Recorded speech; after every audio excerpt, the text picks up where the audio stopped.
Limits at infinity often occur when dealing with rational functions.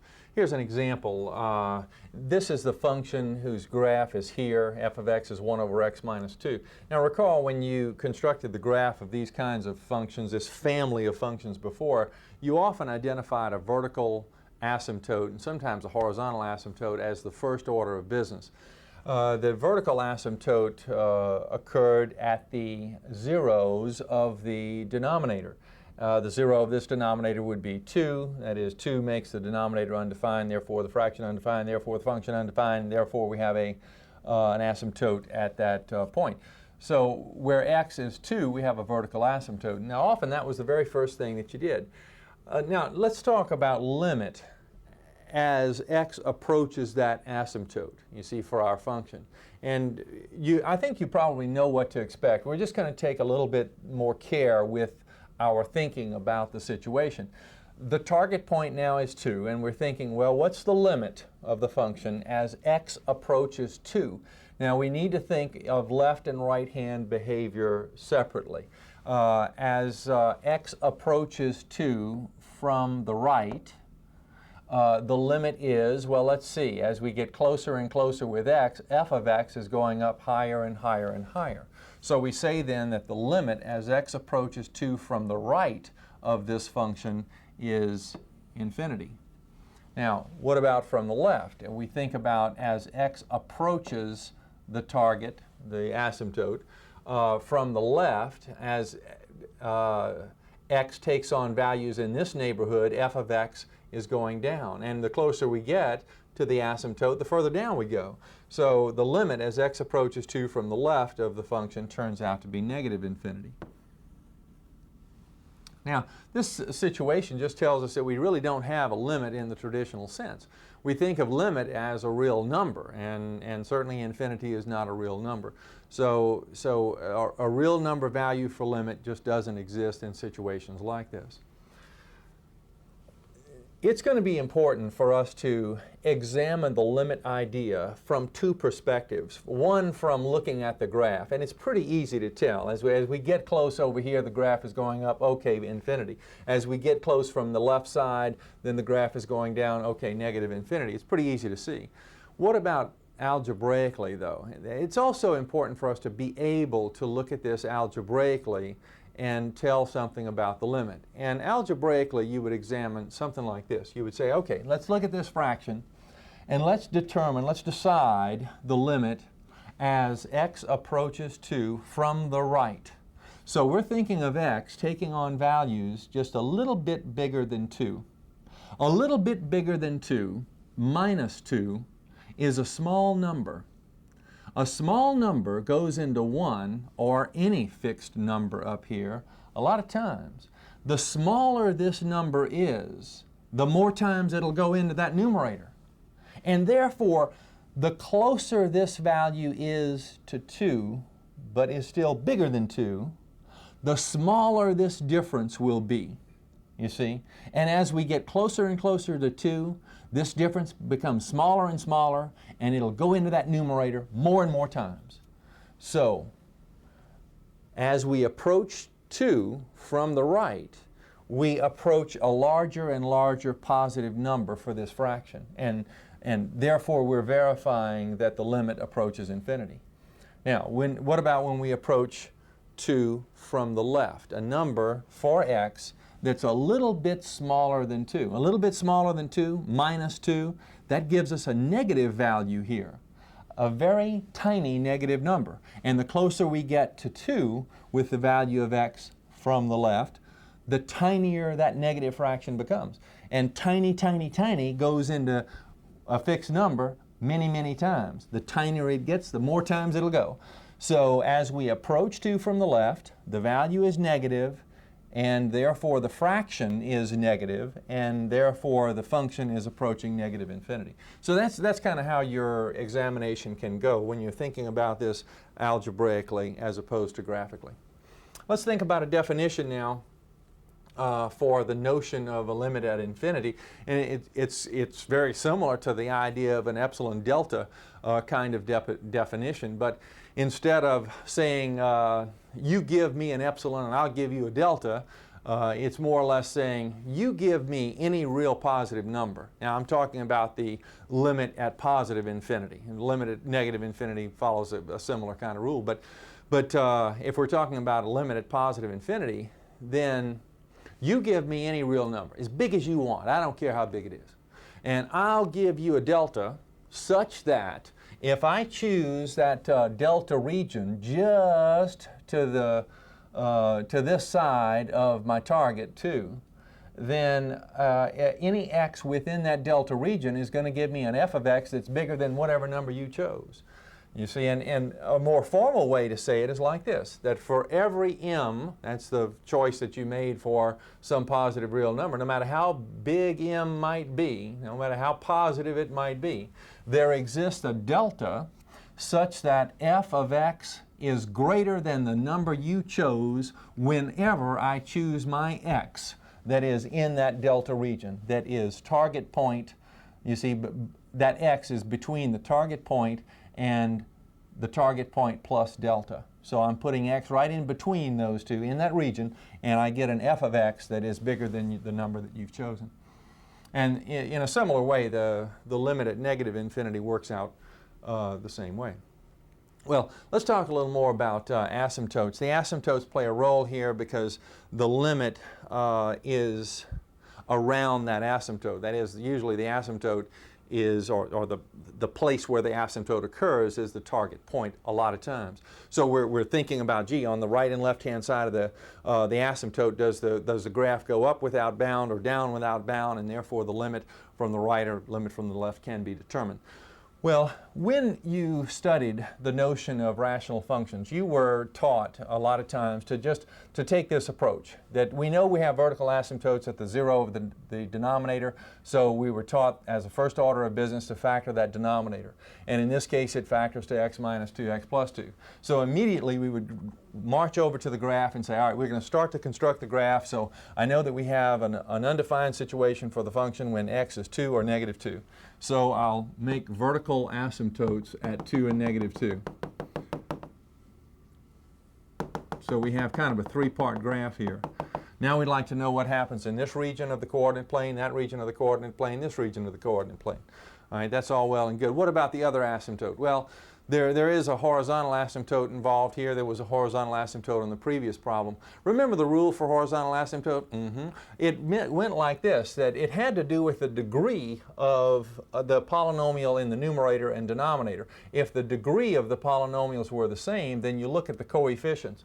And you make a fraction out of these leading coefficients. The fraction is 1 over 1 in this case. 1 over 1 is 1, so we have a horizontal asymptote at 1. Now, when the degree of the numerator is smaller than the degree of the denominator, it turns out that the horizontal asymptote is the x-axis, and that's what happened on the previous problem. Anyway, for our study right here, it's only marginally important that we put that in. I'm just adding the horizontal asymptote for our completeness. Now, when you were graphing these before, if you're graphing by hand, then usually you would choose a point. You just kind of want to know where the turns are in the graph. You know, you out in this region of the coordinate plane in the interval from 2 out to infinity, you suspect that you're going to have a turn like this, because after all, we know that we suspect that the graph is going to snuggle up to the asymptotes at the extremes of the coordinate plane. So it's either like this out here or like this. And it's a matter of where is it on top or below that horizontal asymptote. Well, let's see. We would choose a point out here like 3 and 4 and 5 maybe, or something like that. And we would say, well, let's let x take on the value 3. And if x takes on the value 3, we can go to either of these forms of the function and evaluate. But if we go to the original form, we have 3 squared 9 plus 1, 10.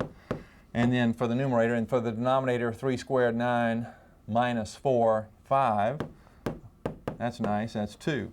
And it works out, since we have squared x's in both numerator and denominator and no first degree x's, we can make this plus or minus 3. You see, we can evaluate a couple of points here. So for plus or minus 3, the value of y is 2. So over here, if x is 3, y is 1, 2. And negative 3 also goes to 2. Now we know that we're kind of above here, and this just gives us an idea of how close to this corner, sort of.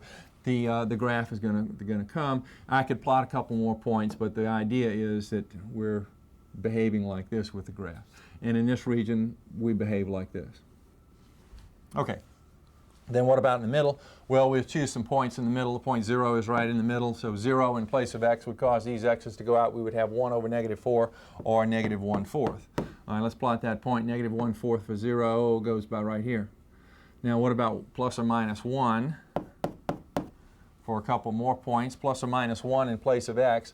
For the numerator here, 1 squared is 1 plus 1, 1. In the denominator, plus or minus 1 squared is 1, 1 minus 4, -3. So -3. Now we have 1 over -3 or -1/3. -1/3. Well, we had -1/4 here. This would be -1/3. I'm not sure I buy into just exactly how this graph goes. Now, I can choose another point. I can choose plus or minus 1.5 if I want to. I can evaluate this on the calculator as well. Or I could say, well, let's see. What about, what if I take kind of an analytic approach and I think about values that are very close to, oh, let's say this vertical asymptote, just to the south side of 2. That is, as we approach 2 from the left, what are we going to get? Are we going to get a big negative number or a big positive number? See, we're just trying to decide whether or not we go this way or this way. And I'm suspecting here, from the way that I've drawn the 1/3 and the 1/4, you can tell that it's going to do a downside turn. But we can evaluate the situation algebraically by thinking about values that are very, very close to 2, but a little bit less than 2. So think about a little bit less than 2, okay? A little bit less than 2 squared is a little bit less than 4. A little bit less than 4 minus 4 is negative, you see. And a little bit less than 2 squared, gee, we don't care what happens up here. We just want to know whether it's positive or negative. And if we're approaching positive 2, that's positive. Okay, so it's a positive fixed number. And as we get really close to 2, this squaring causes us to become really close to 4. But as long as we're less than 2, then squaring will give us a value less than 4, subtract 4, negative. So a very small negative number goes into that fixed value a lot of times, but the fraction turns out to be negative. So as we approach that asymptote from the left side, f of x, the function, is approaching negative infinity. So we know now, without a doubt, that the graph then looks like this. Okay, I'm getting a little close over here. Those don't touch. All right, now, with the graph, it's pretty easy for us to evaluate limit as we approach our vertical asymptotes from left and right. We know that as we approach 2 from the right, that the limit is infinity. As we approach 2 from the left, it's negative infinity. As we approach -2 from the right, it's negative infinity. As we approach -2 from the left, it's positive infinity. So that's the way we analyze the situation. Now, don't be too quick, though, to identify those vertical asymptotes. In this textbook, you're going to find out that as you are constructing graphs, as you're analyzing functions, don't jump the gun too quick, because you're going to find situations like this one. Here's one where f of x is this fraction. All right, and as soon as you see this denominator, you say, oh, happy day, we can factor that easily. It's x minus 2 times x plus 2. And the tendency then would be to slide right over and make vertical asymptotes at 2 and -2, because those are the zeros of the denominator. Well, don't be so hasty, because it turns out that the numerator is factorable, and that one of the factors in the numerator corresponds with a factor in the denominator, so we have a cancellation opportunity. Now, that just means that this function and that function are the same, except for that one point, you see, that we're taking out here. And so the function is not defined for x equals 2, but the behavior of the function changes dramatically from the way we thought it might behave here. We thought it would have the behavior of the previous problem. It doesn't. It has a single vertical asymptote, and that asymptote is at -2. And the situation resolves itself or simplifies to here. And then from here we would go about constructing the graph in the same way that we did before. Here's the graph over here, and I've determined that the graph has this behavior on the left side of the vertical asymptote and this behavior on the right side. Notice the hole in the graph at the point that we determined that was undefined. Now, after we construct the graph, after we have the graph before us, it's very easy for us to look at the situation and determine limit on right and left. Sometimes you will want to take a little more formal approach of the situation and say something like, okay, the limit, if we're going to say what the limit is on right and left of that vertical asymptote, and the vertical asymptote is our target point. So the limit as x approaches the vertical asymptote, which is at -2, we're going to approach that point from the right, and then in another case we're going to approach that point from the left. You see, we're approaching -2 from the left here and from the right. And we have to name our function. We can say f of x, or we can write the fraction. I'll write the fraction, I guess.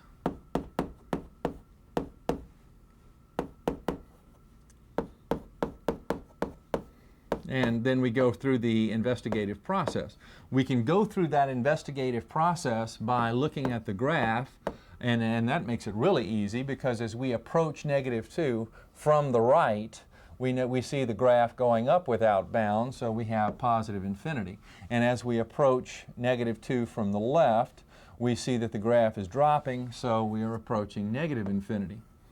Now, the other kind of analysis is by analyzing the fraction that we have. And it is, as we said before. Let me review that just a little bit. It's the notion of, if we are approaching -2 from the right, then x is a number that's just a little bit bigger than -2. Bigger. Let's see. -1.5 would be, when I say a little bigger, I mean a little greater than -2. Okay, a little greater than -2. That's -1.9, -1.5, something in that neighborhood. Plus 2 means this is positive. And that really is the acid test. The positiveness and negativeness of the number is very important, and the positiveness and negativeness of the numerator is also important. So when I'm approaching -2 upstairs, when I add 4, I'm going to get a positive value. When I approach -2 from the right, you see, and I add 2, then I'm getting a positive number. And as I get closer and closer to -2, this collection gives me a smaller and smaller number. It'll go more and more times into that numerator, and therefore we're approaching the infinity which we found before. And in a similar way, when we approach from the left side, you see a number that is a little less than -2. When we add 2, we get a negative value here, and this fraction then is negative, and therefore we are approaching negative infinity.